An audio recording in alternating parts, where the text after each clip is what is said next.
यस्तो छोरा जन्मिनुभन्दा त मरेकै बेस्ट। आमालाई दुःख पनि यति धेरै दुःख दिनु हुँदैन के। यो आमाले छोरालाई भनेको शब्द सुन्दाखेरि कसम आँसु नै आउँछ के। तैँले लाइफमा आएर होइन त्यहाँ भुक्नुभन्दा तैँले एउटा भगवान् होइन, भगवान् मान्छेस् होला होइन, भगवान् मान्दैनस् भने पनि मैले जन्म दिएको होइन, पालपोस गरेको मेरो आमाले हो, तँलाई हुर्काएको होइन मेरो आमाले हो, सबै थोक गरेको मेरो आमाले। बस सिर्फ मैले यता पैसाले पेलेको मात्र हो। सबै कुरा गर्ने त तेरो गुमुत सोर्नी सबै गर्ने आमाले होइन। एकचोटि आमाको मुख हेरेर तैँले सोच कि होइन, मैले तँलाई 3 चोटि यहाँ दुबई ल्याउँदा मेरो खर्चले ल्याएँ कि नै होइन, 3 चोटि दुबई ल्याएँ, अनि अटो रिक्सा बेचेर खाएको हो कि नै, त्यो पनि झुट हो कि साँचो त्यो बोलै। अनि त्यसपछि फेरि नेपालबाट आउने बेलामा आउनुभन्दा पहिला ल काम गर्छु मलाई त बाइक चाहिन्छ भनेर किस्ता निकालेर 1 लाख रुपियाँ किस्ता निकालेर बाइक किनिस्, अनि त्यो बाइक बेचेर पनि खाइस्। त्यो बाइकको किस्ता पनि त यहाँ दुबई आएपछि अनि फेरि किस्ताको मान्छे घरमा आएर सताएछ होइन, घरमा आएर सताएर फेरि त्यो किस्ता पनि मैले चाहिँ तिरेँ 1 लाख रुपियाँ होइन। अनि त्यसपछि फेरि तैँले त सासूको सिक्री पनि बेचेर खाएको छस् अरे, त्यो पनि होइन हो कि होइन। त्यति मात्र होइन, मेरो मुख हेर्नु पर्दैन। एउटा आमाको मुख हेरेर त अलिकति पनि होइन इन्सान होस् भने होइन, एउटा इन्सान होस् भने आमाको मुख हेरेर त्यति मात्र झुट हो कि साँचो हो त्यो बोल है, त्यति बोल। मेरो आमाको मुख हेरेर मेरो मुख हेर्नु पर्दैन, तिमीलाई हेर्नै पर्दैन भनेरै गएको म त्यहाँ होइन बोल्नलाई होइन। तिमीले हेर्नु पर्दैन, यति मेरो मन टुटेको मात्र छैन कि मरिसकेको मेरो। तिमीलाई म मरेको, मेरो लागि तिम्रो मरेको होइन।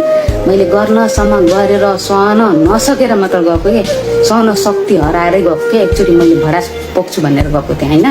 मेरो कारणले गर्दा कतिपय दिदी बहिनीहरूलाई सिक्न मिलोस् होइन। तँ जस्तो नलायक छोरा जन्मेर कतिपय आमाहरू रुनु पनि भएको छ होइन। त्यो कारणले गर्दा तिम्रो जस्तो नलायकहरूसित बच्न सतर्क हुन्छ भनेर पनि म त्यहाँ गएको होइन। त्यति चाहिँ गर होइन, अरू केही अरू त्यति चाहिँ झुट हो कि सही हो त्यति मात्र बोल होइन। त्यसपछि एउटा काम गर त नकराइकिन एउटा काम गर होइन। तेरो छोरो मात्र पालेर देखा, तेरो ज्यान त पालेको छैनस् होइन। अर्काको भाँडा मोलेर अर्काको कपडा धोएर भिजा लगाइदिएर 5,500 दराम दिएर भिजा लगाएको पनि यो मम्मीले मलाई दिएको होइन पैसा भन्दै पनि हिँड्दै थिइस् त्यति बेला। त्यो थाहा छ तँलाई। मेरो जेठाजु, मेरो गोरे भाइ होइन, गोरे भाइहरू अनि अरूहरू कसलाई भने रहेछ सबैले मलाई भनेको थिए। तैँले भनेको कुरा सबै मलाई आएर भनेको थियो क्या। कस्तो नलायक रहेछ यो, आमाको लागि नुहाउँदो भनेर हिँड्ने भनेर सबै आएर मलाई भनेको थियो, सबैले सुनाएको थियो होइन। तैँले कसलाई सुनाएको छस्, कसलाई भनेछ सबै थाहा छ मलाई, भन्नु पर्दैन। तैँले अरू केही नगर, गएर त्यो बच्चालाई होइन त्यति बच्चालाई मात्र पालेर देखा त। तँलाई मैले के भन्छु, ओहो यो बहादुरी रहेछ, बहादुर रहेछ, नलायक रहेनछ भन्छु। त्यति मात्र, अरू केही नगर। स्वास्नी त पाल्दै पाले छैनस् बिचरा। अहिले अर्काको घर भाँडा मोला राख्दै थिइस्, अनि बिचरा केही सिट नलाएर उसको भाइले पैसा पठाइदिन्छु भने माइत आएर बसेछ अरे होइन। माइत आएर बसेको छैन अरे।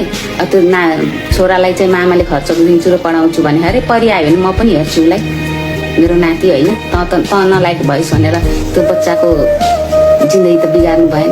उनले पढाउन सक्दैनन् भने पनि मैले पढाउँछु, त्यति पढाउँछु भनेको पनि छु होइन, हेर्छु पनि होइन।